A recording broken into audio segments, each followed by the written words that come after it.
A very good afternoon, ladies and gentlemen. Welcome to today's webinar on Destination Canada titled Canada for Adventure, broadcasted by Travel Trends Today. I, Murari Mohan Jha, editor, Travel Trends Today, will be your host today. Canada is well known for its heritage, scenic beauty, people, and their culture, but the destination also has an adventurous side. Canada is vast and cannot be completed in a single visit. We have designed a series of webinars to provide a unique platform for tour operators to create a multitude of itineraries for longer durations, multiple journeys, and thus increased income opportunities. During 2020, we will conduct a series of webinars highlighting several themes of Canada. Today's webinar will help you to create year-round adventure itineraries that merge effortlessly with leisure-based travel, thrilling out of the ordinary experiences that make a visit to Canada unique during spring, summer, fall, or winter. Today, let's explore the adventurous side of this magical destination called Canada. Before proceeding with our webinar, I would like to highlight a few important instructions in brief. Audience can feel free to click on any of the widgets available at the bottom of their screens to know the corresponding information that particular widget is carrying. You can click the Bio tab to learn more about our speakers. You can also click on the Abstract tab to know about our today's webinar presentation in brief. Please feel free to ask any questions during the course of the webinar pertaining to the topic by clicking on the Q&A tab at the bottom of your screen. If you still have any questions regarding anything related to this program, please feel free to ask a question by clicking on the Q&A tab, and our technical assistant would be pleased to help you. Before we start with the proceedings, can we have a short visual on what the destination has to offer? Video, please.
Thank you. Thank you so much. Lovely video.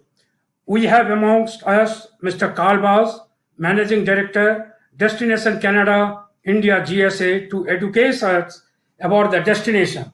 Mr. Baz, a veteran and thought leader of the industry, has undertaken various marketing communications, international trade and finance workshops, and programs during the last 28 years through various global and Indian educational institutes.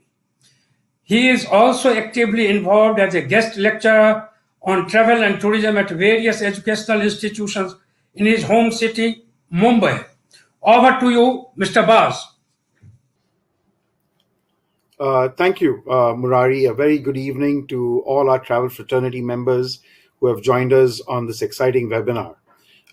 Please allow me to thank Informa Markets, T3, for helping us put this session together. I would also like to take the opportunity to welcome and to thank the presence of Jackie McLean from Immigration, Refugee, Citizenship Canada, which is the also known as IRCC at the Canadian High Commission in New Delhi. But Jackie is joining us live from Canada, so a very good morning to her and thanking her for taking time to be with us. I'd also like to take this opportunity to thank and welcome Arun Pandya, General Manager India for Air Canada. And I'm sure Arun has got some exciting news for all of you with the resumption of some of their services between Canada and India. We are also joined this evening by another DMC specialist, which has an office in Canada as well as here in Mumbai. And so I'm very grateful for the support and presence of Akshay Apte from Mazda DMC, who's really standing in for Mehrnoz Shastri. Many of you would know Mehrnoz as one of the stalwarts in travel and tourism spearheading Canada even before I came on the scene. So welcome, Akshay. And I know Mehrnoz is in Canada right now in Vancouver, but thank you for stepping in and look forward to your presentation as well. Friends, this is the third webinar that we've organized this year. And one of the thought processes that we've had at Destination Canada is to try and get our trade partners a little more in sync with our strategic objectives for 2021. A part of this includes developing itineraries that are a little refreshing in nature, but would still be easier to sell. We understand that 2021 will be the first attempt to get your businesses back to normal, would be the first attempt to get your cash registers back in motion. So obviously we want to ensure that your itineraries are robust, saleable, and of course, it leaves the customers with an enhanced experience. Keeping that in mind, we had the first webinar which spoke about the summer classics, talking about the East Coast, talking about the Rockies, and of course, Western Canada. The second one we had a couple of weeks ago spoke about the heritage and culture of Canada. This evening's webinar will focus on adventure. Now, I would like to address the specific term adventure that is being used here. Because we are looking at an age group of 35 plus, and so it's not necessarily millennials, we have tailored this evening's presentation in a manner that would befit inclusion in your itineraries for an age group that goes 35 and beyond. So we're looking at the 35, the 40s, the 45, and the 50. So keeping that in mind, do not look at these itineraries or these thoughts as anything that would come across for what is typically a millennial activity. So we've stayed away from high energy adventure, so to speak, such as a heavy amount of cycling or intensive nature walks. We've stayed away from very rough camping opportunities. For that matter, we've even stayed away from dirt bike racing or even cycling to quite an extent. What we've attempted to do is to show you ideas in which you can bring in a little more than out of the ordinary. Now, many of you in pre-COVID times would have itineraries that would include a city hop-on, hop-off kind of a routine. You'd have people sitting in 52-seater coaches. You would have people going in large groups. And I think we've all understood that in post-COVID times, the groups are going to be small, family, or FIT couples. Keeping that in mind, you still need to have a saleable itinerary that brings the experience of Canada out. So what we've done in this evening's presentation is to give you thought processes that you can still give your clients a wonderful experience of Canada without them missing any of the seat and coach tours. You know, the idea is they can still do personalized van tours, drop-offs, and pickups whilst experiencing the outdoors of Canada. We've also added in some elements that you may find and scratch your head and say, hey, that's not so much of an adventure. You know, a visit to an ice skating ring is not so much of an adventure, but it's a gap filler. So please look at our recommendations today from that perspective. This is not high octane adventure. It's not really a heavy amount of trekking in the snow towards the northern territories or anything of that nature. The idea is to give you thought processes that you can bring in fun, lively entertainment to the current itineraries where we already spoke about heritage and culture. So this is an optionals. These are optionals. Going forward, there will be webinars on self-drives. There will be webinars more specifically on the East Coast or West Coast. The idea being that by the end of the year, you, our trade partner, will be more informed. You will be more empowered to create itineraries that are impactful, saleable, and of course, help you get your business back whilst looking after customer satisfaction. Having kept that in mind, I just want to thank you again for being here.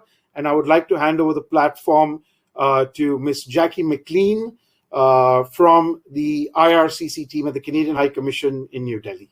Thank you so much. Thank you, Carl.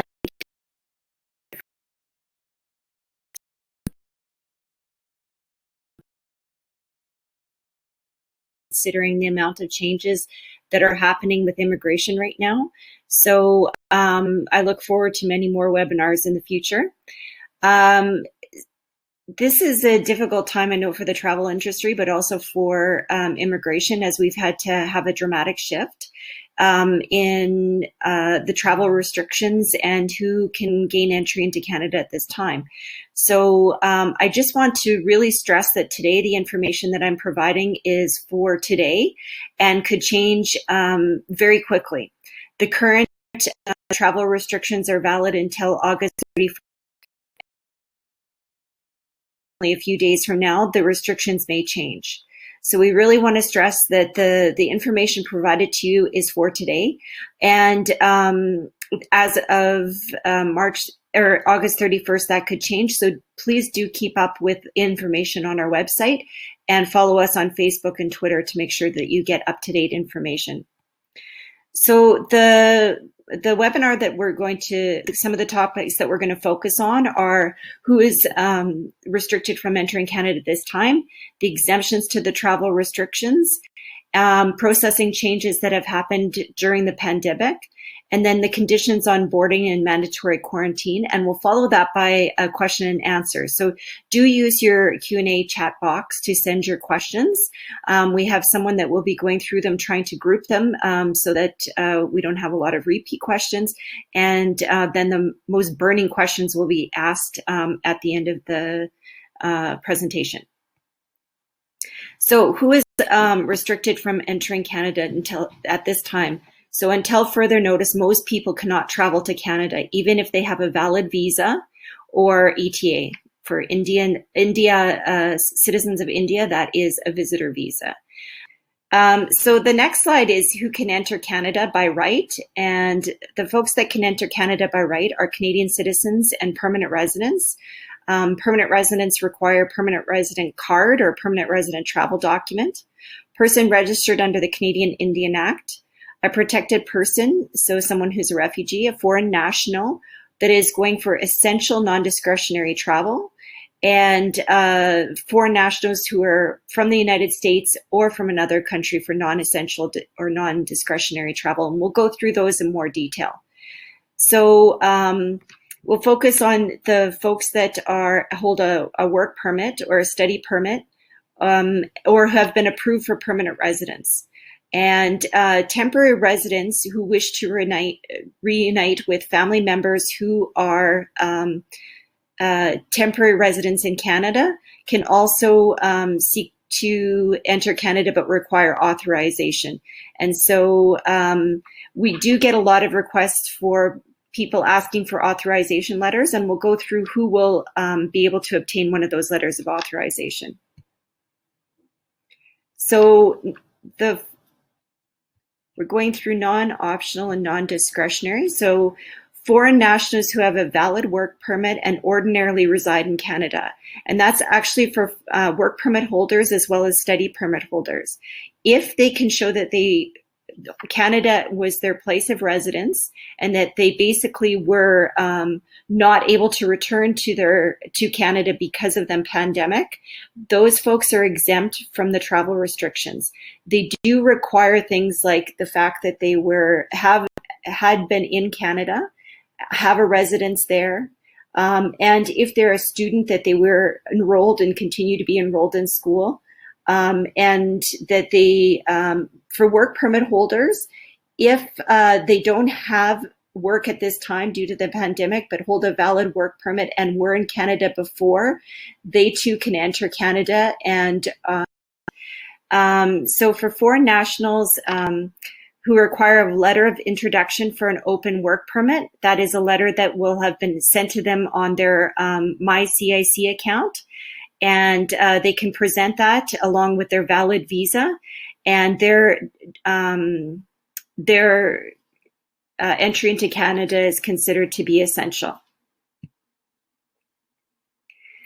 Some international students are exempt from the travel restrictions, and I'm going to go through those ones.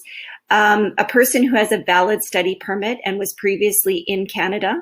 Again, the restrictions are for people who have a valid study permit, but that doesn't necessarily mean that they will always meet what's called the ERPA requirements or legislative requirements. So if they don't have a valid reason for coming to Canada, that being that they're not enrolled in school, they may meet the travel restriction, but not necessarily the ERPA requirement of having a reason to enter Canada. So they just have to be able to support that the reason why they're entering Canada is for a genuine purpose, and that they will leave Canada after an authorized day. So the port of entry, letter of introduction, and a valid visa is what they require. For those that have just recently been issued their visa as a student, only those that have been issued on March 18th or prior to March 18th will be allowed to gain entry into Canada. And they should have an essential reason for studying. So that means that their classes, if they're online, that does not necessarily mean that it is an essential reason. I know we're getting a lot of questions on what is essential reason for students, and we will request that those students provide a letter from their designated learning institution explaining why they need to be in Canada. And it must clearly explain that either they are required there for their labs. We are getting a lot of questions regarding their Wi-Fi. If their Wi-Fi isn't strong enough, can they then enter Canada? They should make sure that they have explored different options. Can they upgrade their Wi-Fi? Could they go to a different location to attend a Zoom call and then do other things within their study at home? So it's not simply just, oh, my Wi-Fi isn't strong enough, I need to enter Canada. It has to clearly explain that they've explored other options and that truly their entry into Canada is essential. So those folks that have a permanent resident card or a permanent resident travel document are considered essential travelers. Those ones that have been issued a confirmation of permanent residence and are valid will also be considered essential travelers.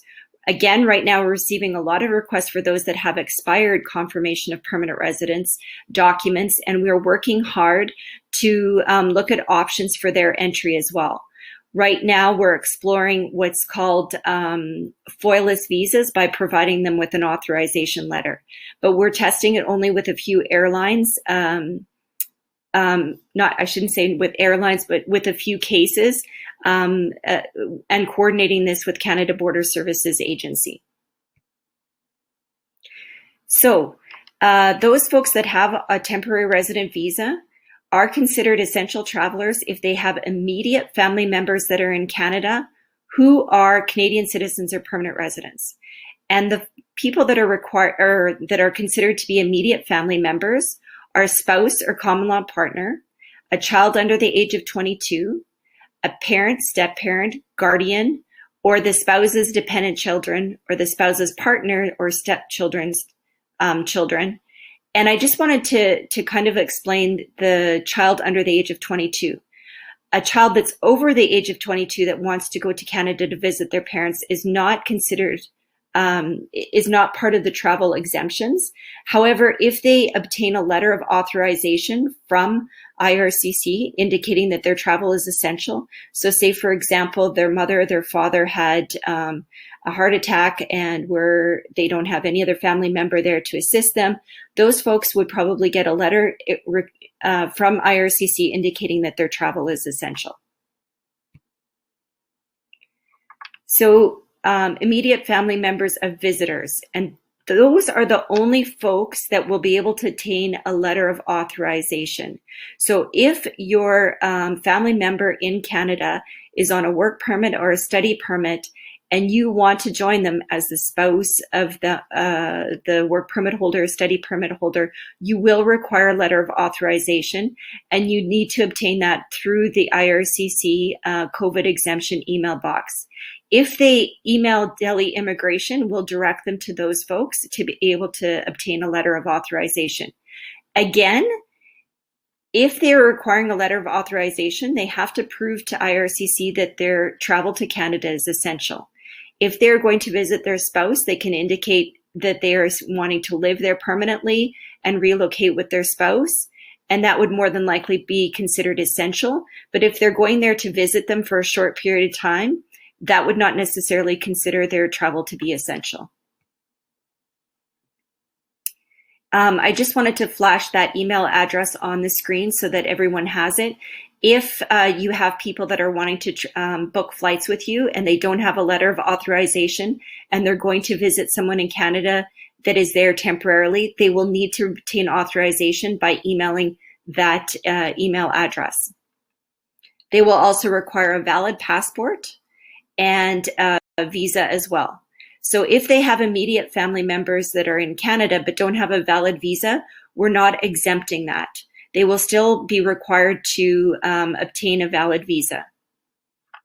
So some of the processing changes that have happened since the COVID-19 pandemic is that now all our applications are online. Our visa application centers are currently closed. They will remain closed for the remainder of August, and we will be looking at opening them as early as September, but that is the earliest date. It's going to be reviewed, I believe, around September 17th. So until that time, the visa application centers will remain closed. So people will not be able to complete their biometric enrollment or submit their passports. And we do not accept passports at the High Commission. If people send their passports to the High Commission, they will be returned to them. Our published processing times are not accurate. So a lot of students are asking, well, it states that I should get an answer within 20 days. Currently, those processing times are not accurate, and we are prioritizing certain groups of folks. Those with immediate family members, those who have study in the fall session are being prioritized at this time. So we do have reduced staff at the mission currently right now, and that's why we're not able to accept passports at the mission. We are looking at courier options through the visa application centers. So when they do open, it's very likely that they will open with limited capacity to do biometrics and submit passports, but it's not likely that paper submissions will be accepted. So conditions on air travel, evaluation exemption of travel restrictions will take place, and you will also require a health check. So must pass a health check performed by the airline, and anyone with symptoms of COVID-19 will not be able to board the flight. You will also be required to wear a mask once during the flight and once you're in Canada. Not the whole time you're in Canada, but once you arrive in Canada into the airline area. There's also mandatory quarantine period of 14 days.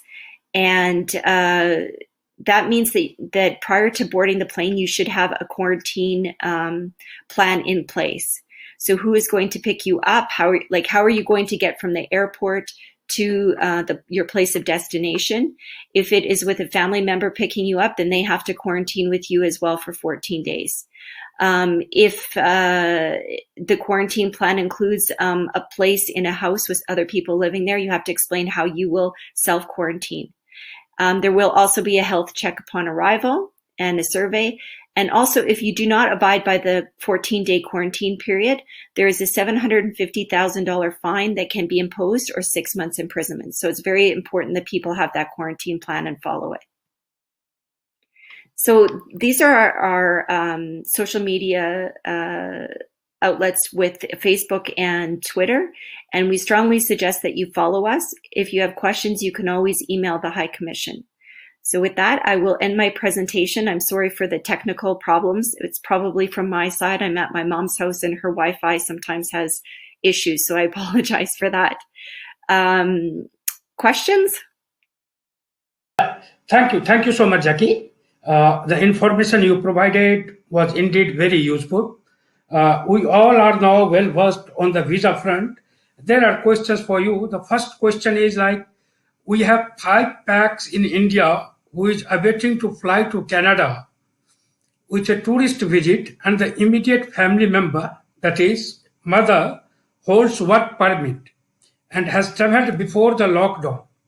And the family and kids are stranded in India and waiting for approval to travel. Kindly advise, how does this family travel to join the mother? Okay, so good question. It covers lots of points.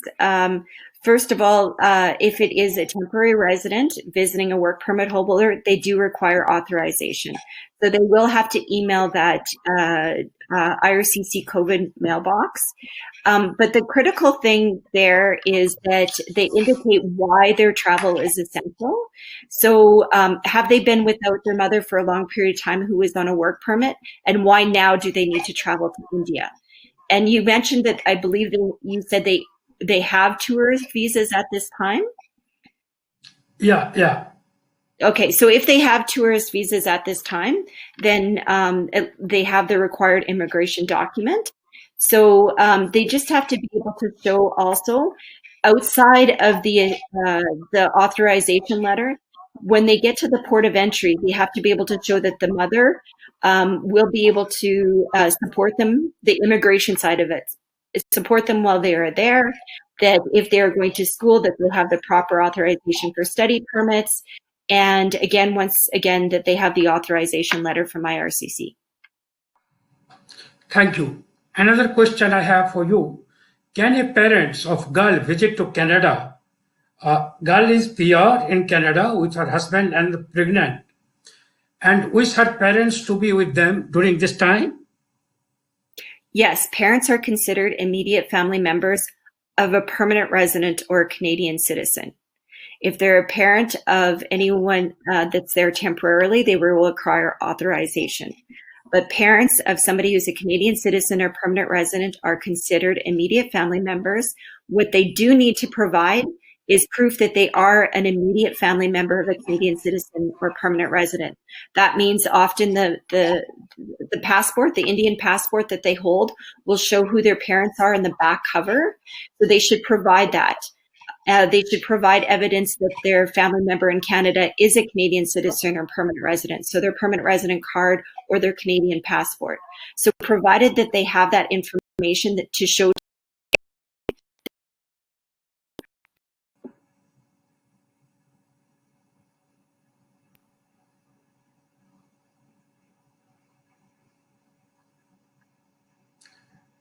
Thank you.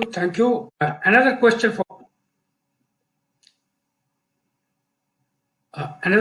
for you is that if the student has online classes in Canada, but due to time difference and Wi-Fi fast connectivity, the college has also given a letter, but classes will be online. Can such a student travel?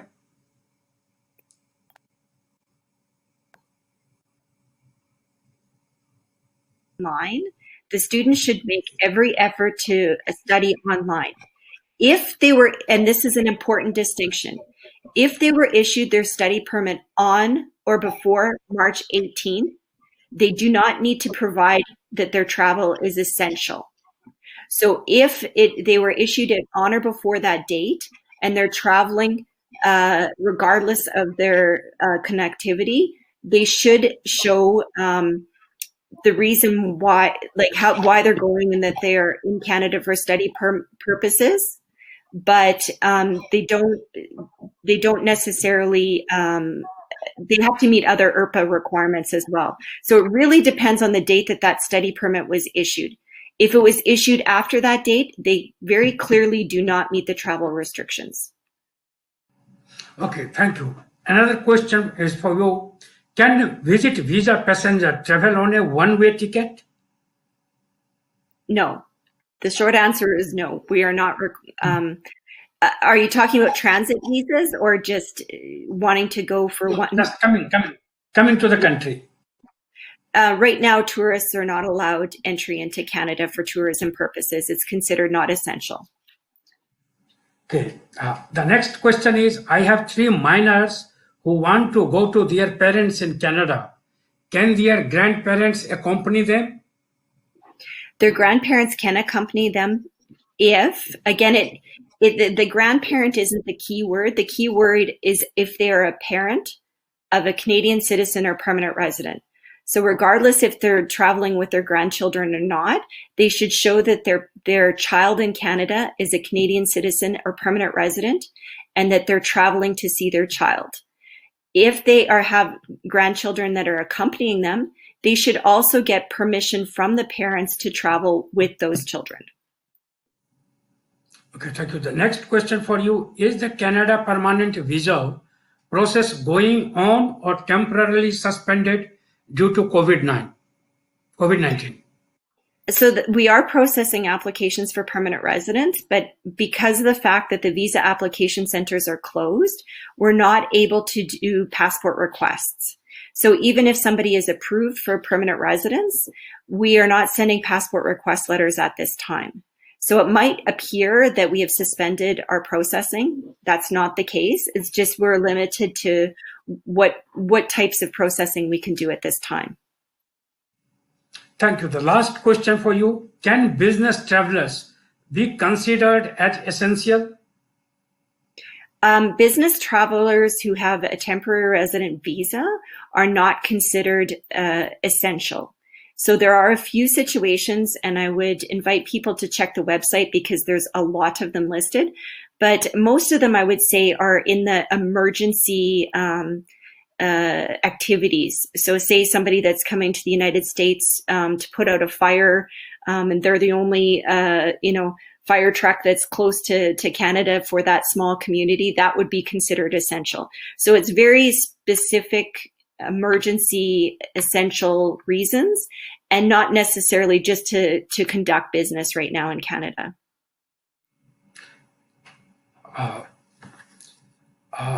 Can you share the IRCC email ID once more? Absolutely. So it is Delhi. Everybody knows how to spell Delhi. Immigration. Yeah. So it looks kind of funny because there's 2 I's, Delhi, and then immigration. So DELHII, immigration, at international.gc.ca. Thank you. Thank you so much for joining us. You provided such a great update on the Canadian visa. Thank you so much. Again. Thank you. Up next, we have Mr. Arun Pandya, General Manager, India, Air Canada, who is responsible for transporting us all the way to Canada very seamlessly. Mr. Pandya, a very diverse experience of 30 years in service sectors, international markets, Indian markets, and startups, with lead MNCs in senior positions. His key areas of experience have been in sales and marketing, financial and project planning, distribution, brand management, government relations, innovation, and incubation. Over to you, Mr. Pandya. Thank you, Murari. It's always good to also see Murari. He's a real veteran in travel journalism, and we have had many occasions of interacting. I'm just going to set a little bit of context here before I start. And this is in relation to Destination Canada and Air Canada. Last couple of years since Carl Vaz has started handling Destination Canada in India, our engagement of Air Canada with Destination Canada has accelerated exponentially. The kind of innovative ideas that we both have worked on together in promoting Destination Canada has been just amazing. workshops, trade shows, participation, webinars. I mean, you name it. We've just had a very, very great partnership. And I would like to take, on behalf of Air Canada, this opportunity to thank Carl Vaz and Destination Canada for keeping us engaged with them in this pursuit, even during the COVID times, to promote Canada in India. I also want to take this opportunity to reinforce with our today's audiences who are on the webinar that Air Canada going forward will continue to partner Destination Canada in any initiative that they initiate in 2021 for promoting Canada and India and for promoting various segments of the market to move to Canada. Leisure is a key area of concentration, and Air Canada will partner Destination Canada with the tour operators in all these initiatives. That is a commitment that I had made in my earlier webinars, and we will see it through together. I would like to start showing you a film which really is all about Air Canada ready to take off. In fact, we have already taken off, and India is seeing direct flights from Toronto to Delhi. In August, 3 flights a week, and moving to September, 4 flights a week, plus 1 flight a week from Vancouver. These are not regular commercial flights in the sense that there are some entry restrictions into Canada and entry restrictions of the Government of India. So we are taking in both directions specific category of people who need to visit either Canada or India from Canada. These are Indians. Jackie just highlighted the various categories of people who can travel, and I can tell you that there is a lot of traffic in those segments that is happening. The most important thing that I would like to mention over here is that please ensure when you engage with your clients and travelers that their documentation and their criteria of meeting the entry requirement is 100%, because there should be no disappointment for them when they reach the airport to board a flight, or when they arrive into Canada and have to deal or interact with the border security and the immigration, so that everything works in a seamless manner. May I request the film to be played now?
I would like to mention that our lounges have also started opening for the benefit of our travelers, and these lounges have been reset.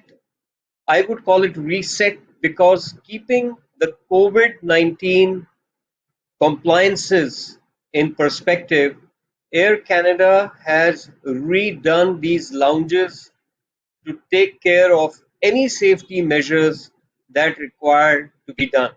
In addition to that, when you board a Air Canada flight, right from the time that you check in to the time that you enter the flight and travel on the flight, Air Canada has the Clean Care Plus protocol, which has become as one of the best amongst the North American carriers.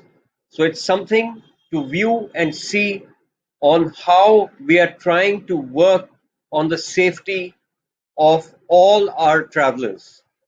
Can we show the film, please?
May we also see the next film, please?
I would like to show the next slide and mention that all our aircrafts are fitted with HEPA filters, which are known to circulate the air and create a very nice filtration process in the cabins. These take care of bacteria and they refresh the cabins very, very frequently. So, like many studies which have come out recently have shown that air travel is perhaps the safest mode of travel whenever you are taking a flight. So that can work very, very positively for everyone. With this, if there are any questions, I'll be very happy to take these questions. Otherwise, handing over to Carl, and thank you very much, Carl, once again. It was a brilliant presentation, Mr. Pandya. The new safety features will surely help in instilling confidence amongst the travelers. And thank you for the commitments to the India market. Air Canada has always been working very closely with the Destination Canada, and the moot point that from your this that documentation and meeting the criteria for entry should be 100% in line.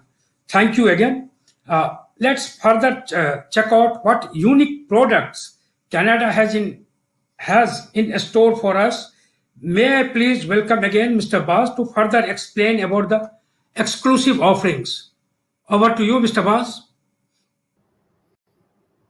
Thank you, Murari, and thank you, Mr. Arun Pandya, for your wonderful support, which we really appreciate here at the team with the entire team here in Mumbai in India. Friends, as we go forward now into the main aspect of building your itineraries, what we are about to see from the deck that my colleague Carol Paul will present shortly are unique ideas that will kind of add on to the classic itineraries that you have.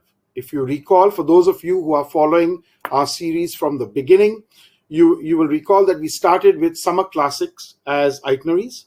We then built a layer above that to include heritage and culture. And so today we're going to take on adventure. Now, as I said earlier, adventure from our perspective is really about activities, not so much high octane energy level activities for millennials, but rather activities that cater to the age group 35 and above, going up to 50 or there and slightly higher. These are some of them spectator activities, some of them are participative, so you can actually undertake yourself. But for most important aspect is what you're about to see is about enhancing those itineraries that we spoke about earlier. Now, keeping in mind that the future of seat in coach going in 52-seater coaches or 30-plus seater coaches is perhaps not in the immediate future, at least not for the first few years post-COVID, we have developed suggestions which make it easier for self-drive as well as small van tours for either FIT or for small family groups. Now, these van tours can also be anywhere between 2 packs going up to 8 or so, or thereabouts. We are not going to talk about suppliers of these van tours. That is something I think my colleague Akshay Apte from Mazda would be is hands-on at the end of the webinar to assist you with. What we're going to talk about is ideations to help you create those itineraries. Having said that, I would like to welcome Carol Paul to start the first segment with Atlantic Canada. Carol, over to you. Thank you so much, Mr. Vaz, and good evening to everyone. And once again, a very warm welcome to each one of you. Today, let us explore the different adventure activities in different seasons of Canada. We would be covering adventure activities during winter, summer, fall, and spring. But before that, I would like to explain quickly the geography of Canada. So Canada is the second largest country on Earth, and after Russia, and it is divided into 5 distinct regions. We have Atlantic Canada, and Atlantic Canada consists of Newfoundland, Labrador, Prince Edward Island, Nova Scotia, and New Brunswick. Towards the central part, we have Quebec and Ontario.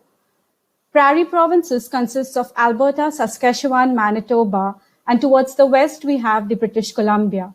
There are 3 territories. One is the Yukon, Northwest Territories, and Nunavut, and we would be covering major of these places as we move forward. So let us begin with our first province, which is Newfoundland and Labrador. Now, Newfoundland and Labrador is the most easterly point in Canada, and Cape Spear Lighthouse is the most easterly point, not only in Newfoundland and Labrador, but also of Canada, which gives you an amazing view of the Atlantic Ocean. It has 5 major international airports, St. John being one of the main international airports. And there are 2 cities that we would be covering today, which is St. John and Twillingate. So let us begin with our first city, which is St. John, the capital city of Newfoundland and Labrador. Now, Signal Hill is one of the most historic sites, like I mentioned in my last webinar. But what is more exciting is that you can also hike and watch colorful performances near Signal Hill through Battery, where you can see tiny wooden homes cling valiantly to cliff sides, as well as watch the beautiful waves of the Atlantic Ocean. Likewise, for whale watching and to view the Atlantic puffins, you have an option to visit Babels and Witless Bay. These places are around 20 to 30 minutes drive from the St. John City. During the summers, you can visit Gromont National Park, which is a 4.5 to 5 hours drive from St. John, and you must experience camping. And while you experience camping, you must hike, trail, or walk around the entire Gromont National Park. Now, Corner Brook, which is around 1.5 hours drive from Gromont National Park, there is an adventurous activity of ATV and snowmobile that one can experience during the winter. And while you visit St. John's during the summer, Cape St. Mary's Ecological Reserve, one of the best places to see different species of birds, a must visit when you visit St. John. Twillingate is known as the capital iceberg of Canada. And once you are in the boat tour to explore to explore the iceberg, you can go up close to the iceberg and as well, you can see amazing birds, wildlife, sea life, and various other amazing landscapes while you visit Twillingate. Now, during the summers, when you visit Twillingate, you can also experience the rock adventure kayak tours as well as hike at the Crow Head Twillingate Island. As we move to our next province, which is Prince Edward Island. Now on the map, you can see here, New Brunswick is connected with Confederation Bridge to Prince Edward Island, and the capital city of Prince Edward Island is Charlotte. Hence, today we would be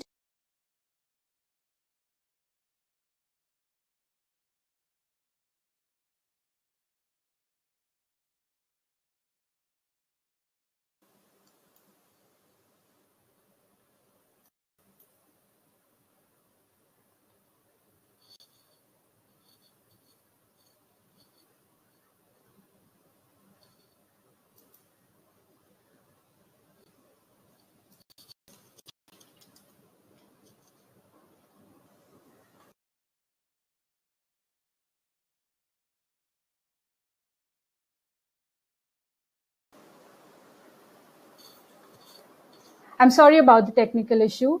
So when we are in Charlottetown, the Confederation Trail is one of the must visit or a must do experience, which is basically a former railway track that gets converted into walking and cycling path during the summer and snowmobiling and skiing during the winter. Another best experience you can have in Charlottetown is deep sea fishing, wherein you have an opportunity to fish for smaller fishes like mackerel or the bigger fishes like sharks or tuna. And the best part about it is when you return back to the coast or to the port, you can barbecue the fishes and have your meal. It's one of the great experiences you can have in Charlottetown. Some of the summer activities that you can experience is scuba diving, the image that you can see on the right-hand side, stand-up paddle, kayaking, windsurfing. But one of the best activities that you can experience at Marpiquet Bay in Charlottetown is kiteboarding. It is basically one of the fastest growing water sport activity that is a combination of surfing, wakeboarding, and parasailing. A great opportunity to explore this particular adventure in Charlottetown. And like I said, during the winter, you can ski at Confederation Trail, as well as you have an opportunity to do rock climbing, and that also an indoor rock climbing, which is available at Charlottetown. The third province that we would be covering today is Nova Scotia, and the capital city of Nova Scotia is Halifax. And we would be talking more on Halifax and what are the adventure activities that you can do in Halifax and around Halifax. The map here you can see next to Halifax is Peggy's Cove, one of the well-known lighthouses and the most photographed and picturesque place in Nova Scotia. While you move ahead between Peggy's Cove and Liverpool, you have Lunenburg, one of the most famous historic sites.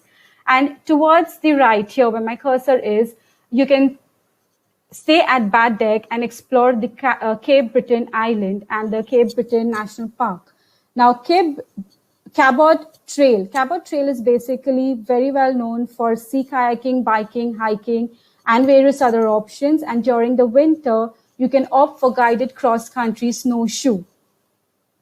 While you're in Halifax, you must experience the tidal bow rafting, which is a boat, which is basically a Zodiac raft that gives you an experience of a perfect roller coaster ride on the water with waves of about 8 to 20 feet.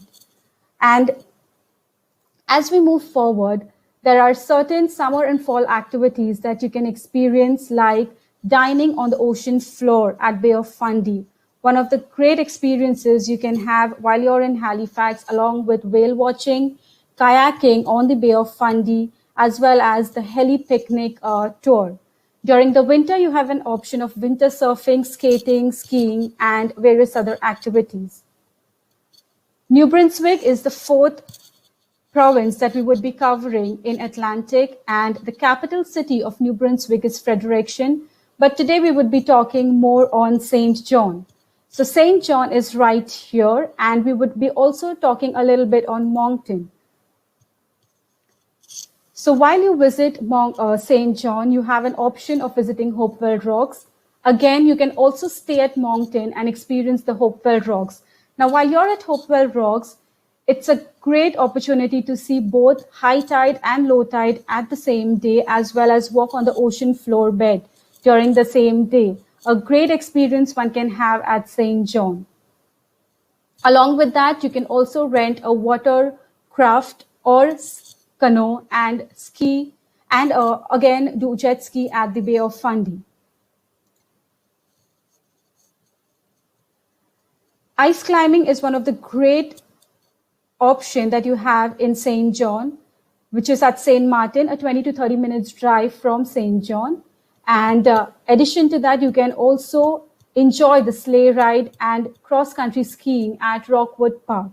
That is during the winter. But during the summer, you can cycle around at Rockwood Park. You can kayak, canoe, and experience the Fundy Trail Parkway while you opt for short hikes or walking. Let us see the routing as to how we can cover the Atlantic Canada. So while you arrive into Halifax, there are great flight options at Halifax for arrival into Halifax. So as soon as you arrive into Halifax, you stay for 2 nights. Proceed onwards for 2 nights, stay to Baddeck while you cover your Cabot Trail and Cape Breton. Come back to Wood Island where you take a ferry, come back to Pictou, where you take a ferry from Pictou to Wood Island towards Charlottetown, stay for 1 night in Charlottetown, drive via Confederation Bridge to New Brunswick, while you stay at Moncton for 2 nights, experience the Hopewell Rocks, and come to St. John. Once you arrive at St. John, you have an option to either travel back to Toronto or Montreal, or come back to Nova Scotia to experience the historic places at Lunenburg, and then fly out from Halifax.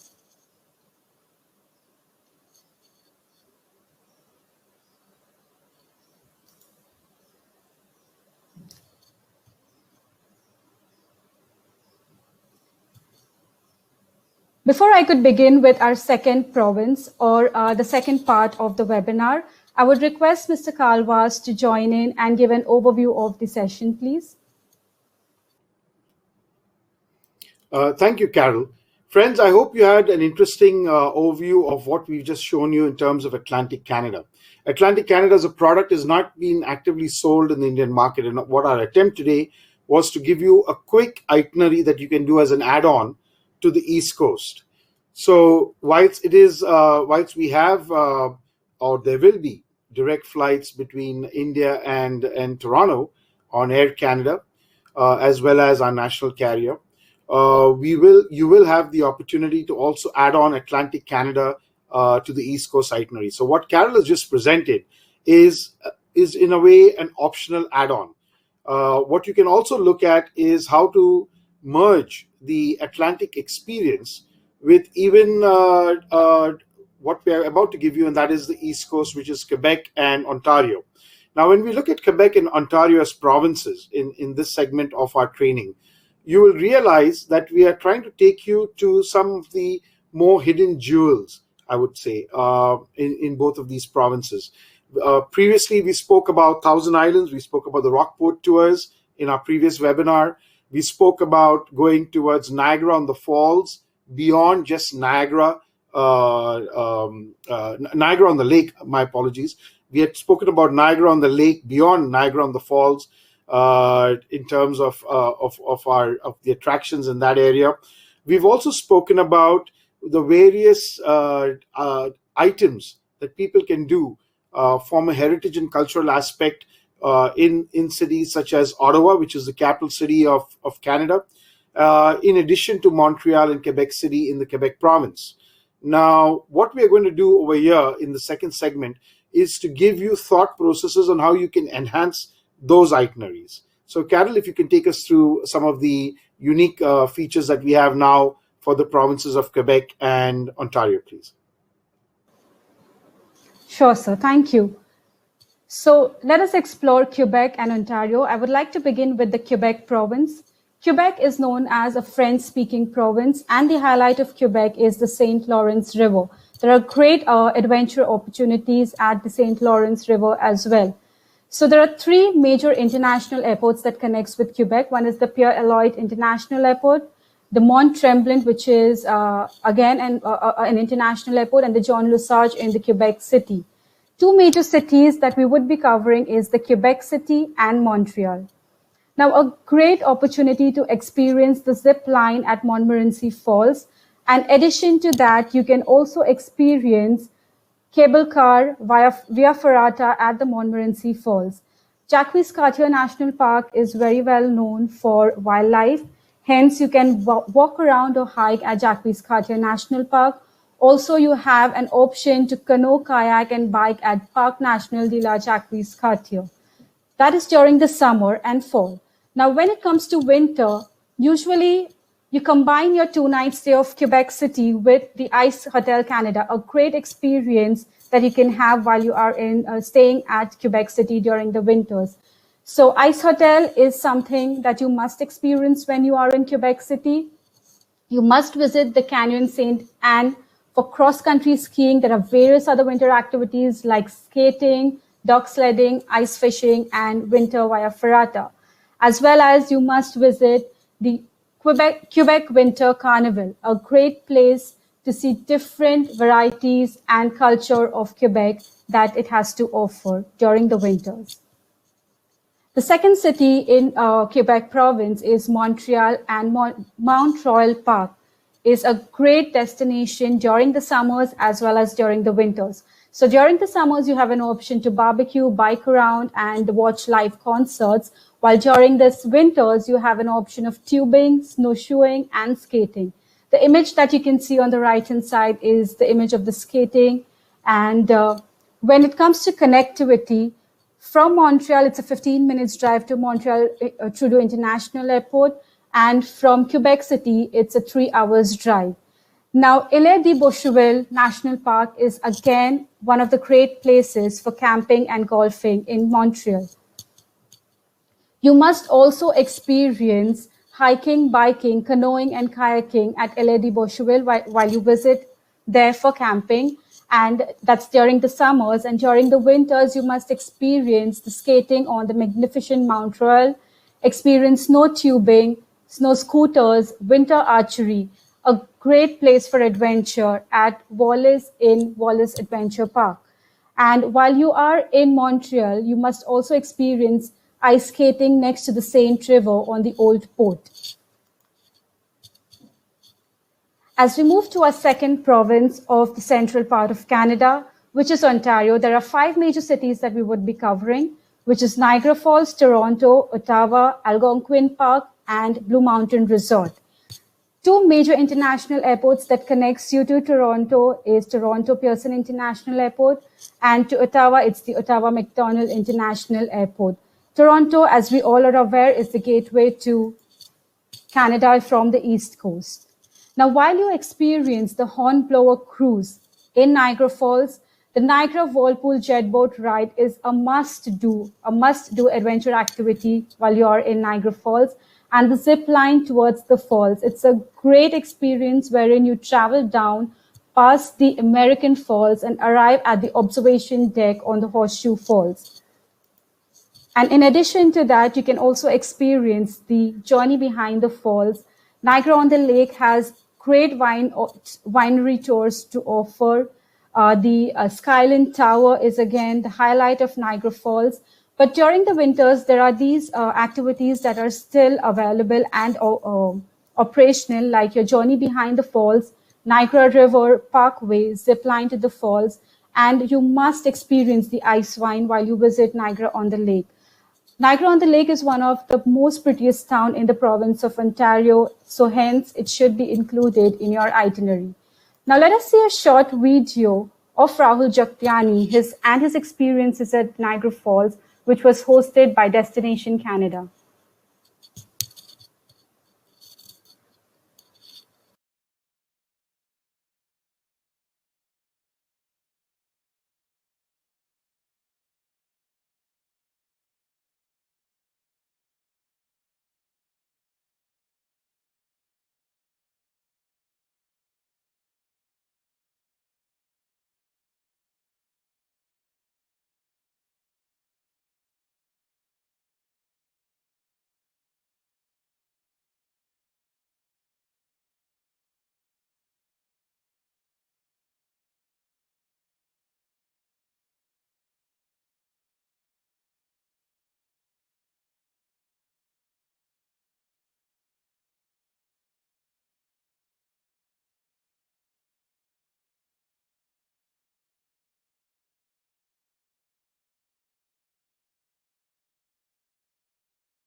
So those were some of the great experiences that Rahul Jagtiani had at Niagara Falls. Now, as we move to Toronto, Toronto is the capital city of Ontario, and a must-do in Toronto is the Edge Walk.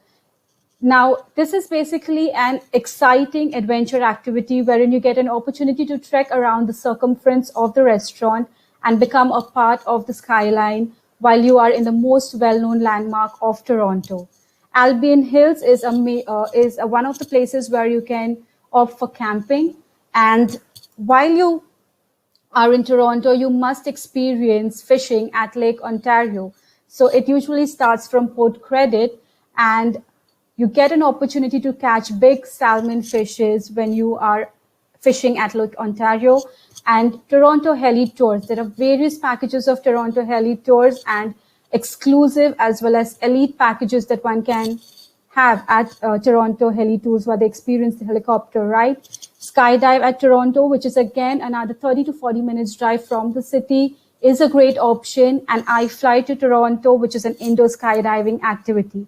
Now, while you are in Toronto during winter activities, skating at Nathan Phillips Square. Now, Nathan Phillips Square is one of the most photographed places. Hence, you must visit Nathan Phillips Square even when it is summer or winter. But it's a great opportunity to see skating all around, people skating all around during the winters at the Nathan Phillips Square. Ottawa, which is the capital city of Canada, a great opportunity to canoe on the Rideau Lake. You must opt for this activity. It's a great experience that one can have. Addition to that, you also have an option to sail on the Rideau Canal if you do not prefer canoeing. Now, while you canoe during the summers at the Rideau Canal, you have an option to ice skate during the winters at the Rideau Canal. Escapade Eskimo is a place where you can experience dog sledding from Ottawa. It's an approximate of 1 hour's drive from the Ottawa city. During the summers, you have great opportunity to experience kayaking, canoeing, as well as bungee jumping at Ottawa. Calypso Theme Water Park is one of the largest theme park in Canada. Hence, that is also an option if you prefer visiting or experiencing the water park in Ottawa. Algonquin Park. Algonquin Park is basically well known for canoeing, And addition to that, you also have an option for camping. So you can include it in your itinerary as camping. And during the summer, you also have an option of fishing, whitewater canoeing, boating, hiking, and so on. Now, during the winter, it's a great place to do ice fishing, cross-country skiing, dog sledding, as well as snowshoeing. Now, Blue Mountain, which is an approximate of 90 minutes drive from Toronto, it's a one day full day activity wherein you can explore the Hummer Tour. Hummer Tour is basically an all-terrain vehicle, a great adventure experience that you can have at Blue Mountain Resort. While you are also visiting the Blue Mountain during the summer, you again have an option or an opportunity to experience Mount Top Segway Tour, the open air gondola, rock climbing, and the Woodlot low ropes, a great opportunity to experience at Blue Mountain. While you are here in winter, you have an opportunity to experience Hummer Snowshoe Tour, sleigh rides, as well as the Woodview Mountain Top Skating Tour. These are some of the highlights and the great activities one can experience at Blue Mountain Resort. This is one of the routing that we've created, an itinerary that you can create for your clients, wherein you arrive at Toronto, proceed directly to Niagara Falls for a one-night stay, and then come back to Toronto for a two-night stay. So here is Lake Ontario, very close. We have Ottawa, wherein you travel from Toronto to Ottawa, but you have an option to either do a day tour at the Blue Mountain Resort or wait or experience the cruise, the Rockport Cruise at the Thousand Island, Kingston. 2 nights, while you are in Ottawa, stay for 2 nights, proceed to Quebec City for a 2-night stay. You can also increase the night in Quebec City if you wish to stay at the Ice Hotel, and then stay for 1 night in Montreal. As we move to our prairie provinces, before I begin with that, I would again invite Mr. Kalwas to give an overview of the province, please. Thank you, Manisha. Thank you, Carol. Now, as we go on to the province of Manitoba, I think many of you are familiar with the polar bear experiences. While that is a great option in Churchill, there are also a lot of other opportunities that you can look at from Winnipeg onwards. For the prairie provinces, we've taken Manitoba. We also have Saskatchewan that will come up before we move on to the Rockies.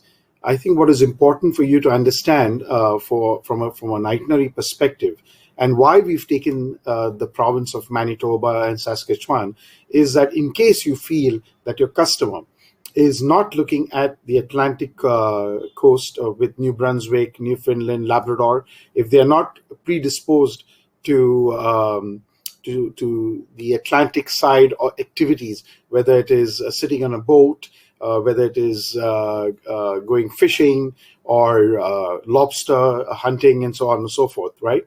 If your type of profile of customer would go from the East Coast, from Toronto, Niagara, they would like to extend, then this is an ideal option, bringing them into Manitoba, which is more inland, and taking them onwards into Saskatchewan. So you could also build an itinerary with the East Coast, with the prairie provinces as an option instead of the Atlantic coast of Canada. And that's the reason we've touched upon this. So it's not a deep dive into both these provinces, and that's something we'll come through when we do self-drive tours later on in the series of webinars. What's more important is to see how we can add on a few nights to the East Coast experience. So back to Carol, back to you, please. Thank you so much. And let us begin with the first prairie province, which is Manitoba. Now, 2 cities that we would be covering is Winnipeg and Churchill. Winnipeg is basically a gateway to get to Churchill, and hence, when you're in Winnipeg, you must experience the Assiniboine Park Zoo, which gives you an experience, an opportunity to see amazing species of wild animals as well as sea life while you are visiting the zoo. Now, when you are in Winnipeg, you must opt for hiking or cycling at Fort Witt Alive, which is one of the great places to spot many bird species in North America, as well as to see the largest herd of bison. You must experience a self-guided canoe tour at Oak Hammock Marsh when you are in Winnipeg, and during the summers, a snow maze, which is titled as the world largest snow maze as verified by Guinness. A great opportunity to experience such huge snow maze at Winnipeg, as while you have an opportunity to snowshoe ice, opt for ice fishing, hiking, and countless special events while you visit the Fort White during the winters. Churchill is one of the best places to spot polar bears, and polar bears are basically titled as the jewel of the northern animals. Hence, when you are in Churchill, at least for 2 to 3 nights, you must experience the tundra buggy safaris, wherein you would be taken into the Churchill Wildlife Management Area, and you can spot polar bears and various other wildlife. Northern Lights is visible all around the year in Churchill, but one of the most vibrant and active time to see Northern Lights in Churchill is between Jan to March. And while you're in Churchill experiencing the polar bear and the tundra buggy, you must experience the dog sledding and snowmobiling, which is during the winters. And during the summers, you have various options of Zodiac boat charters, paddleboarding, culture and heritage tour of the Churchill area, which gives you a combination of adventure and heritage, and a 3-hour kayaking excursions with beluga whales. So this is an itinerary that is created to show you how you can enter into Winnipeg and then travel to Churchill. But while you are traveling from either Calgary or Edmonton, so you have flight options from both of these places. Now, depending on how you cover the Rockies, if you end your journey at Edmonton, you can take a direct flight to Winnipeg, but you have most of the options of airfare connectivity from Calgary to Winnipeg. So once you arrive in Winnipeg, you stay for 1 night, proceed for a 4-night stay to experience the wildlife at Churchill, and then come back to Winnipeg for a day, and then exit from Winnipeg. As we move to our second province of the Prairie, we would be covering Alberta. The 5 major cities that we would be covering in Alberta is Calgary, Banff National Park, Lake Louise, and Jasper, along with Edmonton. Now, Edmonton is the capital city of Alberta, and Alberta is the 4th largest province out of the 10 provinces that we saw in the map previously. Let us begin with Calgary. Now, Calgary is very well known for its pathway system. Hence, urban bikeway is one of the great adventure activity you can experience while you are in Calgary, along with the Calgary Zoo, wherein you get to see various species of wildlife and birds, different species of birds as well. Now, during the summer, you have a great opportunity to experience the Calway Park, which is one of the largest outdoor family amusement park, as well as you must visit the Yamnuska Wolf Dog Sanctuary during the winters, where you have an opportunity to learn and understand about the wolf dog, as well as you can get close or walk around the habitat of the wolf dog. But yes, there are certain age restrictions as to who can experience this particular activity. Not watching the wolf dog, but yes, walking into the habitat of the wolf dog sanctuary.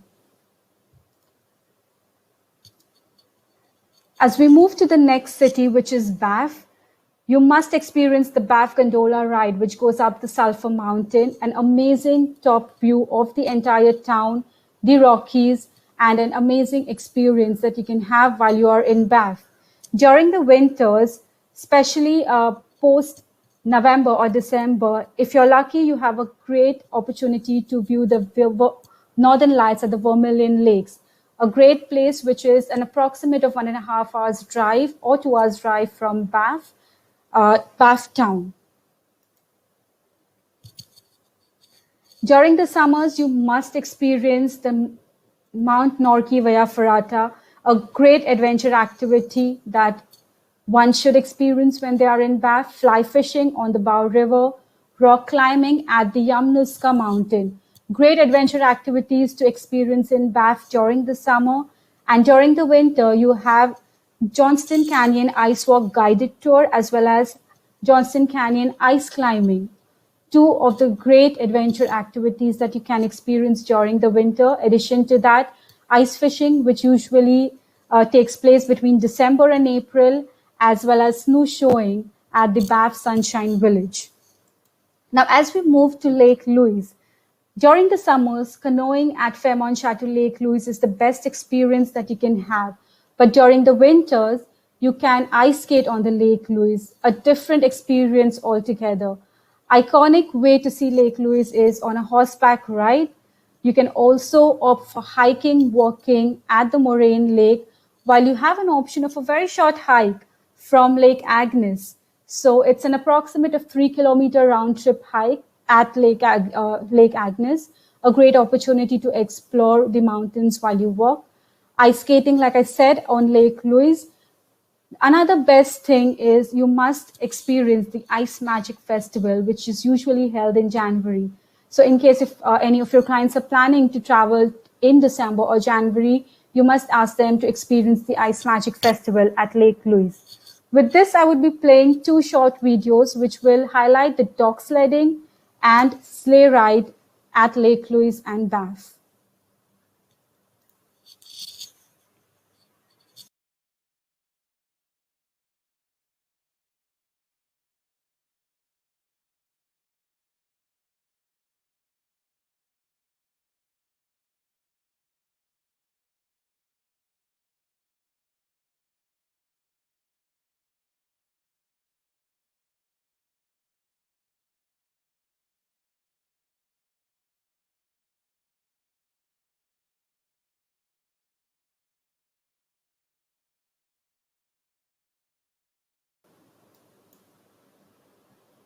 So that was a short visual experience of dog sledding as well as horse carriage riding at Lake Louise.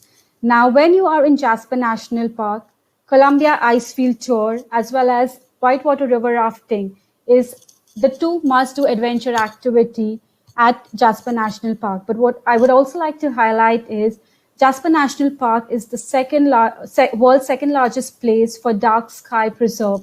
Hence, you must also experience the same when you are in Jasper National Park. Now, when you travel from Calgary to Jasper, it's a 6-hour drive. Hence, it's recommended to combine your itinerary when you visit Jasper with Edmonton. So you can arrive in Edmonton and then proceed to Jasper in case if you only want to cover Jasper National Park, or in case if you want to cover the entire Rockies, you have option of both, of Calgary as well as of Edmonton. Jasper SkyTrime is again a great activity that you can experience during the summers, along with Maligne Wildlife Waterfalls Hike Tour and the canoeing adventure. And during the winters, we have option of ice climbing, Maligne Canyon Ice Walk. Again, like the Johnston Canyon Ice Walk that I spoke about previously, the Winter Wildlife Discovery Tour, and various other options of sleigh rides as well. Now, when we are in Edmonton, Edmonton is the capital city of Alberta. You must visit the Elk Island, wherein you can see many wildlife, especially the bison, moose, deer, elk, and 250 species of bird. Now, the heartbeat of Edmonton is the River Valley. It's a great place for hiking, biking, and the Segway tour during the summers. Now, during the winters, while you are at Elk Island National Park, you must opt for snowshoeing tours, as well as you must visit the Ice on White, which is one of the best sculpture shows that showcases some of the best artists in the world.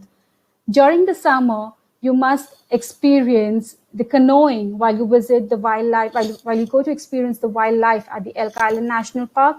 You must also visit canoeing at the sunset tours. Camping is again the next option, but Edmonton is a great place for shopping. Hence, you must visit the West Edmonton West Edmonton Mall when you are in Edmonton. With this, I would like Mr. Kalwas to come in again and give us an overview of our next province, which is British Columbia. Thank you, Carol. So, friends, we've come to a very important segment now in the training that the training exercise that we've outlined for y'all for this evening.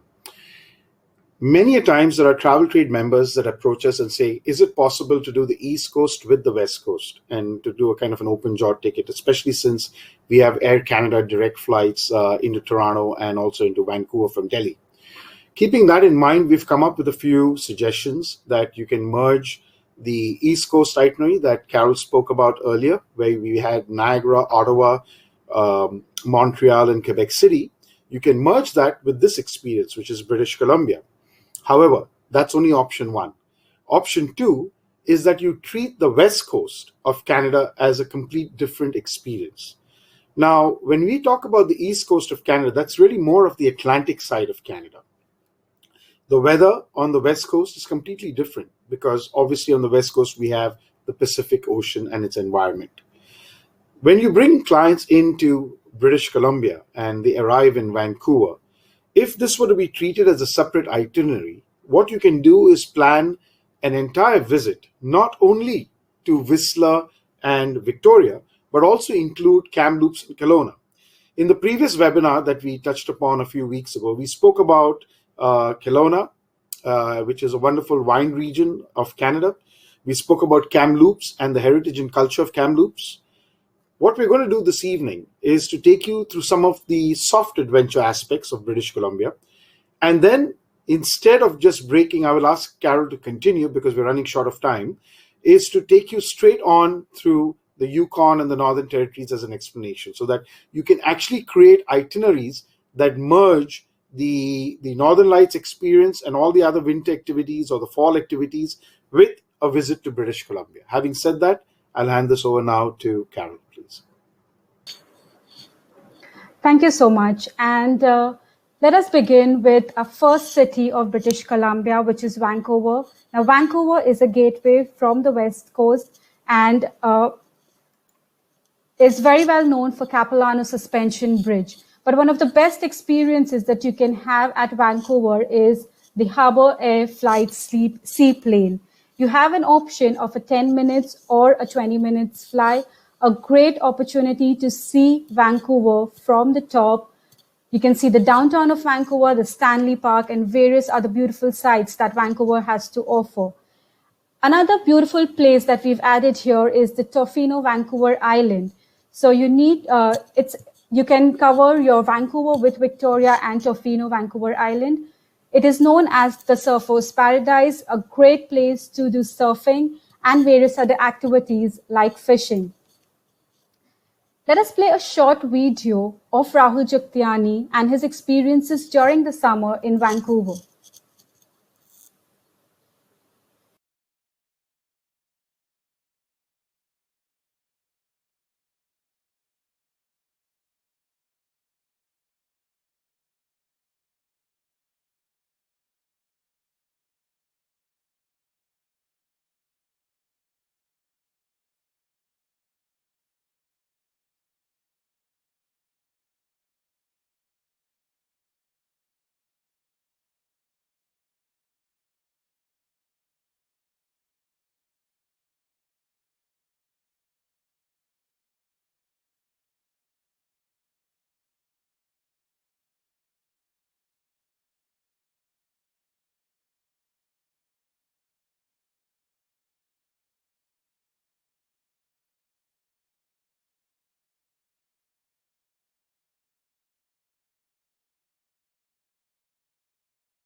All of these summer activities in Vancouver, you also have an option to scuba dive at Howe Sound, which is another 20 to 30 minutes drive from Vancouver.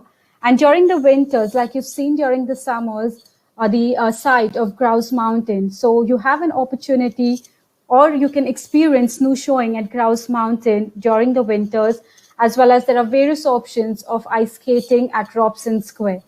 Two of the main places that I would like to highlight in Vancouver is the Gastown and the Robson Street, which is a great place for shopping and for dining. Now, while we come to the British Columbia's capital city, which is Victoria, you must experience the whale watching, and along with that, Harbour Sea Plains, which is again, so while you opt for Harbour Sea Plain experience from Victoria, you can view the entire city or some beautiful places of the city at a great place to view these cities, to view a site of these cities. A 20 minutes flight is the minimum that you can take from Victoria. Now, a few of the activities that you must experience while you are in Victoria is rock climbing, scuba diving, which is at the Point Provincial Marine Park. Winter activities that you can experience is you must experience basically the Butchart Garden, which is well known for its summer activities. You must visit that, as well as you have a ride on the Indo Carousel for ice skating rink. So you can skate around even at the Butchart Gardens during the winters. A great place during the summers and winters. Now, while you are in Whistler, peak-to-peak gondola ride along with Cloudtracker Bridge is a must-do activity to experience the beautiful sight of Whistler. Whereas you have an option of opting for bear viewing tour or wildlife viewing tour in a 4x4 vehicle that takes you to the ski area of Habitats. A great experience, adventure experience one can have in Whistler. Some of the best activities along with the 4x4 tour is the zipline tour, which you will see in the video that I would be playing next. The ATV and the all-terrain tours, a great opportunity, adventure activity to experience in Whistler. You also have bungee jumping, Velia Lumnia, which is a multimedia light show within the forest, a great experience in Whistler. And while most of us are aware that Whistler is more known and well known for its winter activities, you have options of snowshoeing at the Lost Lake, fishing tours, snowmobile tours, and various other activities. Let us see a short video of Rahul Jagtiani and his experiences during the summer.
So those were some beautiful experiences in Whistler.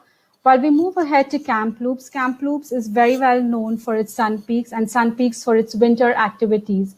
Now, while you are in Sun Peaks Resort or while you travel from Kamloops to Sun Peaks to experience the winter activities, there are great opportunities for fat biking and bungee trampoline and tube park while you are at Sun Peaks. Now, while you are in Kamloops, a great experience of indigenous culture as well as adventure, while you opt for a canoeing tour at the South Thompson River.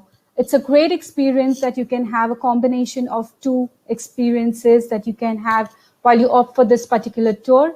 Visiting the BC wildlife to see various wild species of wildlife, a great opportunity while you are in Kamloops. You also have an option of a guided fishing trip. Now, during the winters, you can also experience the dog sled tours, ice fishing at the Tunkwa Lake, as well as cross-country skiing at the Stake Lake. Golden is a part of British Columbia, but it is very close to Alberta. Hence, you can combine your itineraries, including Golden, with the Rockies as well. But when you are in Golden, you must visit the Yoho National Park, experience the turquoise water of Emerald Lake, as well as the twin waterfall that Yoho National Park has to offer. Along with that, snowmobiling during the winters at Golden is a great opportunity and a beautiful sight, wherein you can also spot some of the wildlife. So some of the places where you can, where you have an option to snowmobile is the Silent Pass, Common Lake, and the Quartz Creek. Now, along with the various activities that you can experience and the beautiful scenic view at the Yoho National Park, you also have an opportunity to ice climb at the Yoho National Park, as well as you also have an opportunity to hike or cycle around at the park. During the winters, you have an opportunity to skate at the Reflection Lake and also an option of heli skiing. And during the fall, you must visit the Glacier National Park, which is a few distances from Golden, as well as explore the tandem skydive and gliding, a great opportunity to skydive within the Rockies with the beautiful views of the Rockies and wildlife if you can spot them. This is a short routing that we have created, which covers your Rockies as well as your West Coast. So you arrive in Vancouver, stay for 2 nights, and then proceed for Whistler for a 2-night stay via Sea to Sky Highway. You have an option to stop by at the Shannon Fall, and then proceed to Jasper National Park for a 2-night stay. While you proceed from Jasper to Banff, you can stop by at Lake Louise, or you can do a day visit to Lake Louise from Banff National Park, and then proceed onwards to Golden, stay for 2 nights, visit 1 day at Yoho National Park, 1 day at Glacier National Park, and then proceed to Kamloops for your 2-night stay. After your stay in Kamloops, you come back to Vancouver, and you either exit to your next destination or travel back home. The second itinerary that we've created, just to show you a short glimpse of how your Vancouver with Tofino Island and Whistler can be created. So Tofino Island is here, right, or towards my left. And you can stay for 2 nights in Vancouver, proceed for a 1-night stay in Whistler, and 2-night stay in Tofino, or take a ferry to the Vancouver Island and stay for a 2-night stay in Tofino. While we move towards the north part of Canada, we would begin with our first territory, which is Yukon, and Whitehorse is the capital of Yukon. There are various flight options available from various cities of the Canada, Vancouver being one of the best options, but you also have Calgary and Edmonton flight options available from Calgary and Edmonton as well. Now, the best place to see Northern Lights from Whitehorse is when you visit the Shadburn Lake Road or the Fish Lake Road, which is really close from the Whitehorse city. And the best time to see the Northern Light is between 10 p.m. to 3 a.m. Though the Northern Lights are visible from August onwards, but there are more chances of seeing Northern Lights from October or from the end of October or beginning of November till the end of March. Dawson City is a great place to experience the midnight sun as well as the gold panning activity. Now, while you are in Whitehorse, Cluen National Park is a great place to visit, wherein you also get an opportunity to do a lot of activities while you are in Cluen National Park. Whitewater rafting, paddle and canoeing at Shadburn Lake is a great place or a great opportunity that you can opt for. Dog sledding, it's basically a half-day activity. Ice fishing, fat biking, a few of the winter activities that one can experience at Whitehorse. So this is one of the map that we've created, wherein you arrive in Vancouver, directly proceed for a 2-night stay to Whitehorse, come back to Vancouver for a 3-night stay, and do a day visit to Whistler. Northwest Territories is in Northwest Territories, we would be covering Yellowknife, and Yellowknife is the capital city of Northwest Territory. From Calgary, you have a 2-hour flight, but Yellowknife is really close from Edmonton, which is a 1.5-hour flight, and from Whitehorse as well. So you can combine your itineraries accordingly. One of the best experiences you can have at Yellowknife is stay at the Aurora Village, Teepee Village. I wouldn't be talking more on the activities of Yellowknife because there's a short video that describes the winter activities of the Yellowknife. But what I would like to highlight here is the fishing activity on the Great Slave Lake at the Yellowknife. So let us see a short video on the winter adventurous activities.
So let us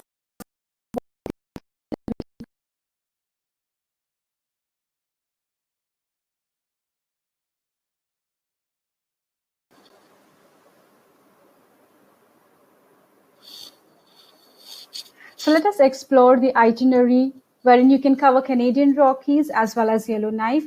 You arrive in Calgary for a night stay, proceed to Banff for 2-night stay, do a day visit at Lake Louise, proceed to Jasper for a 2-night stay, and then proceed to Edmonton for 2-night stay with Yellowknife. Fly from Edmonton to Yellowknife and stay at Yellowknife for 2 nights. With this, we come to our last session, wherein I would be covering Nunavut, and Iqaluit is basically the capital of Nunavut, a great place to see beluga whales as well as various wildlife and polar bears as well. Pond Inlet is a place, it's a flying distance from Iqaluit to Pond Inlet it is basically a great opportunity Pond Inlet is a great place to see wildlife as well. Flow edge is basically where you sit towards the edge of the ice and where water meets the ice. So you sit at the edge of the ice and experience the beautiful Arctic wildlife gathering along the flow edge. Again, few of the activities like canoeing, wildlife viewing, trekking during the summers, and while you are in winters, you can offer snowshoeing, dog sledding, as well as the Frobisher Bay, which is well known for skiing destination. Apex Village, which is one of the most important village that you must visit when you're at Iqalut. It's the most scenic place, which is surrounded by hills as well as by water. With this, I would like to conclude the presentation. Thank you so much, everyone.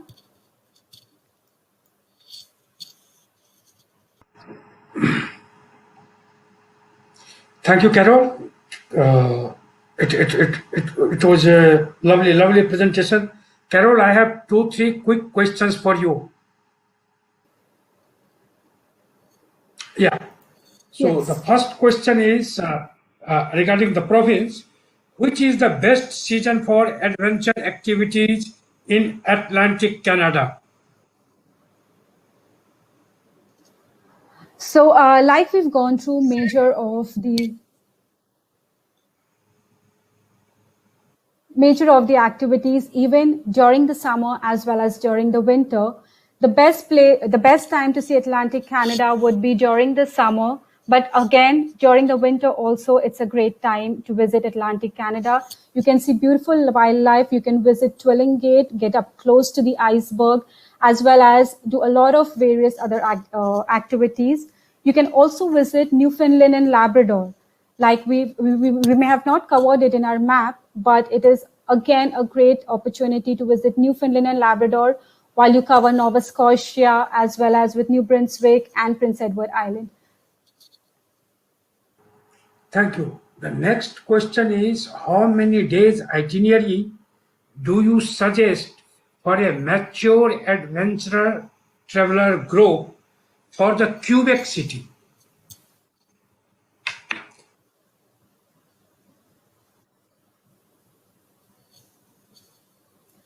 Sorry, if I've got it right, what are the itinerary that we would suggest for Quebec City?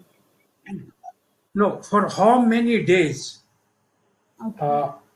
You suggest an itinerary for a mature Indian adventure traveler group for the Quebec City. So Quebec City can be covered with a minimum of 3 nights to 4 nights. But if you plan to explore Quebec City, a minimum of 2 nights is more than enough for Quebec City. But you can also cover, if you're visiting Quebec City during the winters, you must at least pick minimum of 3 nights. If it's only Quebec City. If you're talking about Quebec province, you need a minimum of 5 nights to cover even Montreal along with Quebec City, because both the places has really good heritage as well as adventure activities to offer. Thank you. The last question for you. You talked about many itineraries today. Where can we get tour operators can get all these itineraries created by you or offered by you? So, like last time when we conducted the summer classics, we had received some queries for the itineraries, and we had given them the itineraries. So you can definitely write to us, and we can, if we are not able to share the itineraries, we would definitely give you some sources wherein you can get more information and create your itineraries, as well as give you suggestions on the same. Thank you. Thank you, Carol. Thank you so much, Carol. And as usual, excellent, new, wonderful, and informative insights from Mr. Baz. Thank you again, Carol. Up next, we have a special speaker amongst us, Mr. Akshay Apte, Sales Manager, Mazda Travel, Canada. Mazda Travel was established in 1998 in Vancouver, Canada, and is the exclusive general sales agent for Rocky Mountaineer rail tours in India and the Middle East. They offer highly unique and personalized Canadian tour products. May I please welcome Mr. Akshay Apte.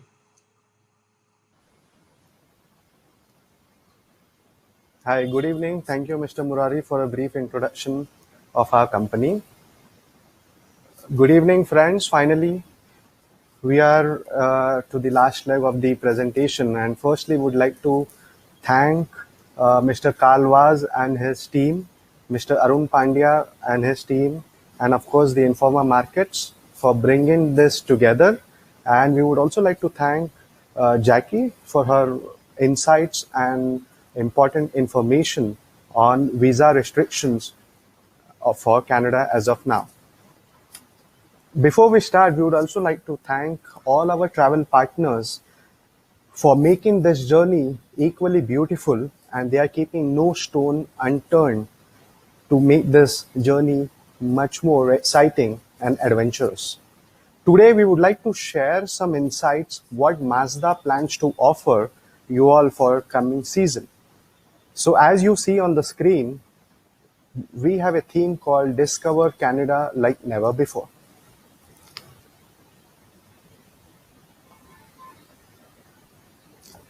So 22 years and more, well, we are into existence since 1998, and we are a licensed full service receptive tour operator, and we are based in Vancouver.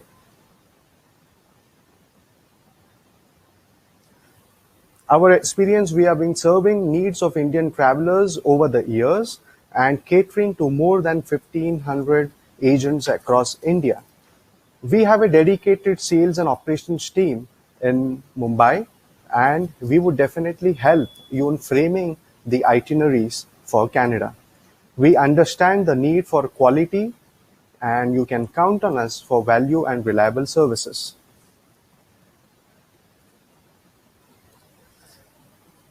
Well, we have been making a theme brochure, a signature Canada brochure over the years, and you can see few of the volumes listed out there. So our main intention is to get the most sellable itineraries in Indian market. And we have segmented these brochures into independent vacation, self-drive holidays, private journeys, customized group tours.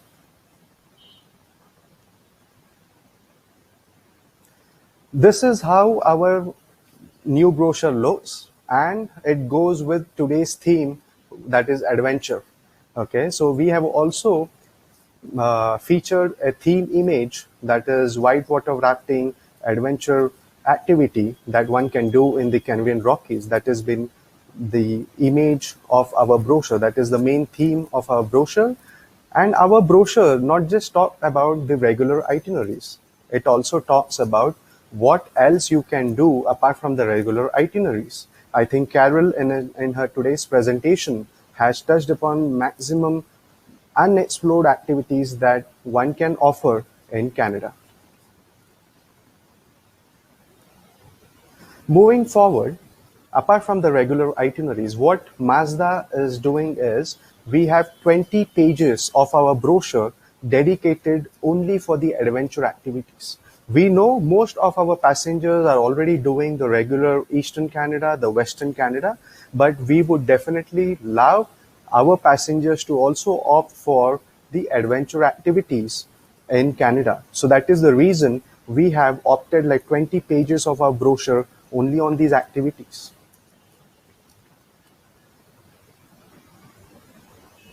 Yeah, so these are few of our activity images that are featured in our brochure.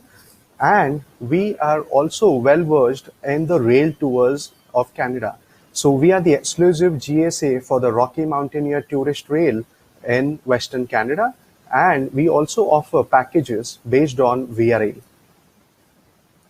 We also have a segment which is definitely going to be a boom for next 2 years post pandemic. That is the self-drive vacation. I think most of them would be hesitant to travel along with the group.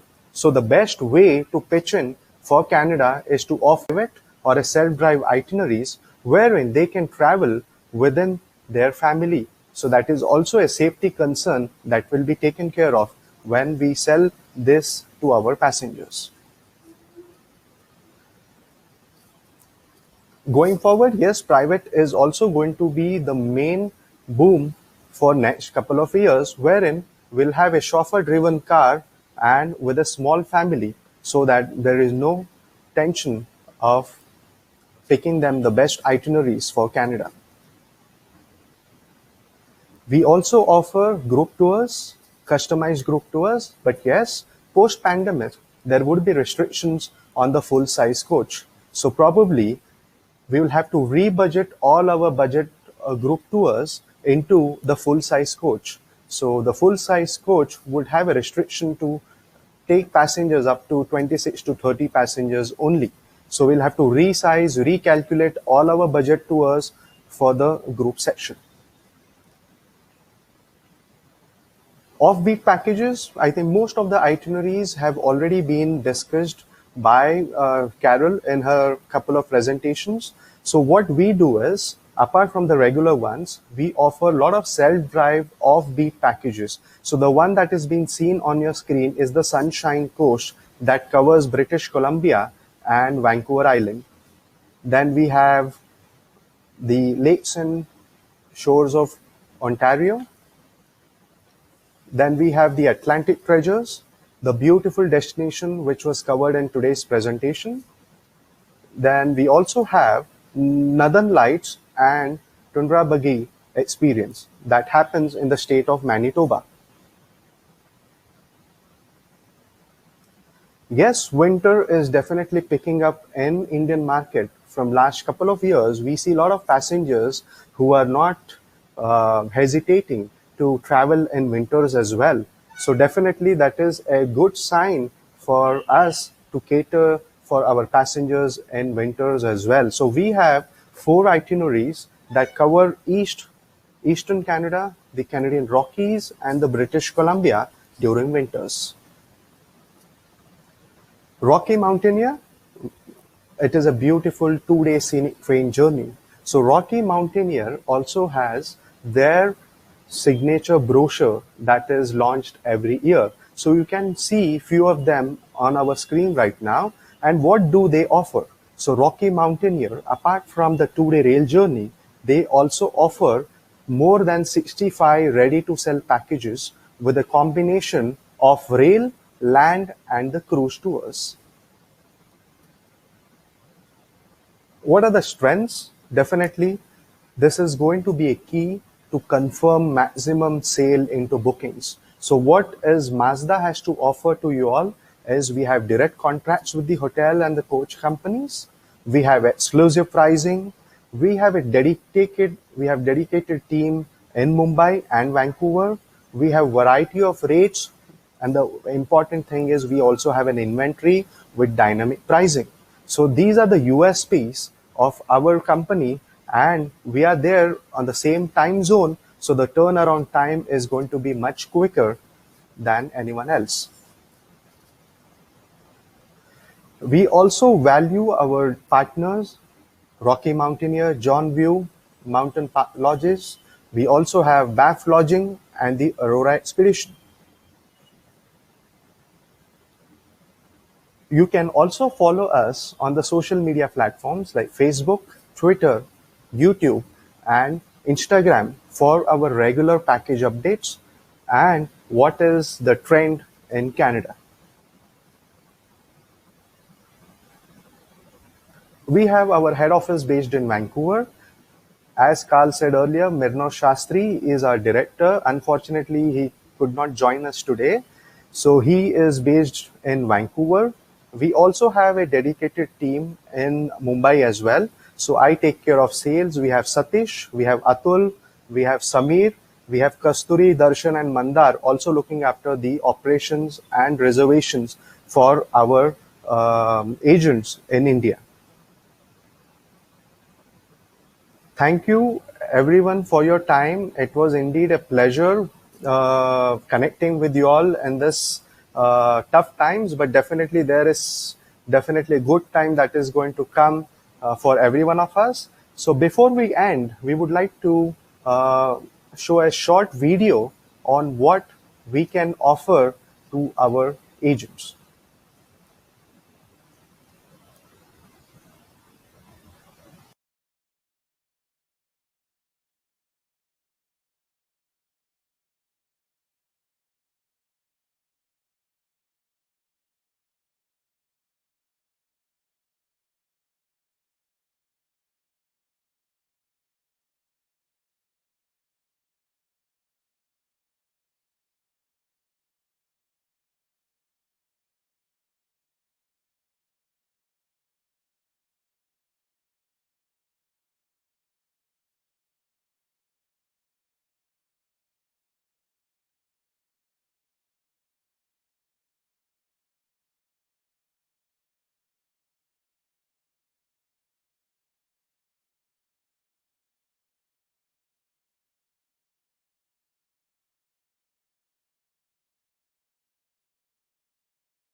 Well, thank you again, Carl, for inviting us on this platform.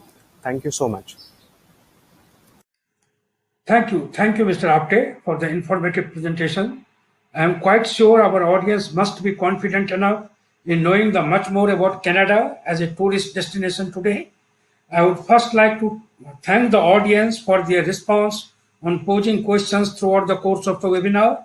Audience can still keep posting questions and we shall take it up now in Q&A session.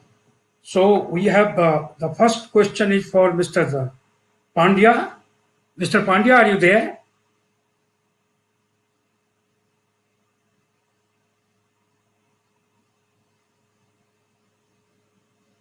Okay. The question is for Mr. Baz. Mr. Baz, the first question is, how do you place Canada ahead for 2021 and beyond once the present situation eases out? Well, thank you, Murari, and thank you to Akshay and the entire team at Mazda for presenting the product that we just saw. They're a wonderful service from them. Murari, the outlook for 2021 is definitely positive because we have been, as you would say, engaging with the trade regularly, even now, to understand those cancellations of bookings that took place in March and April. How are they being rolled over for summer 2021? We've also been in touch with several stakeholders to understand what the trends are going into 2021 for long haul destinations and in particular Canada. And I can tell you this much, that it's quite encouraging, not only from converting previous bookings back again, but also taking in fresh bookings. In fact, one of the reasons why we changed our audience profile, earlier we were looking at different segments, market segments. Now we are clearly looking at 35 plus HNI, up to the age bracket of 50 and thereabouts in that region. And one of the reasons we've done this is because of the encouraging support and feedback that we receive from our key account holders that are giving us this information of fresh bookings coming in. So the outlook is definitely positive. I think by summer 2021, we will also have a complete understanding in terms of the protocols required from a visa perspective, from a health and hygiene perspective, as well as have a fair bit of idea of what sort of services are available on the ground in Canada, as in the case of most destinations. So I think overall, it's a positive outlook. Thank you. The next question is for you. What will be an average hotel cost per night for 7 nights, 8 days package in Vancouver during a normal season? Well, we really need to look at this with a different lens. Pre-COVID, there's not a problem with most parts of Canada in terms of pricing, whether it is summer, whether it is winter, fall, or spring. The main issue used to come in the Rockies. And I think Akshay would perhaps share this thought with me, that the Rockies during the summer is really where compression takes place. So you have a lot of demand chasing limited supply that's there in Banff, or supply that's there even in Canmore. More so the compression is faced in Banff, which is why some people would recommend using alternative accommodation in Canmore as well. But when you come to the larger cities such as Calgary, Ottawa, Toronto, Niagara, Montreal, Vancouver, Victoria, you really do not see the type of problems that you used to see pre-COVID. Now, post-COVID is a different scenario. We have to understand that there will be an impact on pricing, obviously because of health and hygiene, right? So that is why I said that within the next few months, let us focus on enhancing our product knowledge. And as we go towards the latter end of the year, we will get a better grasp of the pricing that is there, because hotels will employ or deploy health and hygiene measures. Now, health and hygiene measures will come at a cost. Is that cost going to be higher than the current pricing we've seen pre-COVID, or will it be same? Is there going to be a difference in the number of rooms that are open? I think all of these questions will be answered in due course as we come towards the latter end of the year. So I would like us to take a little bit of a more reserved approach and concentrate instead on content and education in terms of product knowledge. Thank you. I have one question for Mr. Akshay Apte. Mr. Akshay, India is not a traditional ski holiday market. Do you offer packages for amateurs who do not have any basic experience? Yes, we do have basic, what you call it as starting programs. If someone wants to go there and do a learning course for a week, and then they can be on board to do the skiing activities in Banff and in Whistler. We do have learners program as well. In case a passenger comes out with a varied time with us, we can definitely do a learning course as well. Thank you. The next question is for Mr. Baz. Do you think that over the years, has winter and adventure tourism picked up in India market for Canada? I'm sorry, Murari, I didn't get the entire question. Has winter and adventure tourism picked up for the Canada in India market? Yes, as Mr. Arun Pandya earlier said, there has also been an uptake for leisure travelers pre-COVID, even on Air Canada, during the winter and fall season. And this is also not only because of the ability to go skidoo. The skidoo is basically the ski jets that they use, the snowmobiles, referred to as skidoos. But also there is ice fishing. There is the Aurora Borealis, which is the Northern Lights, and best viewed out of Whitehorse in the Yukon or Yellowknife in the Northern Territories, and probably around the time of Diwali. Not so much in Christmas because it can be snowing. So the idea is to avoid the snowy periods because that obstructs the vision.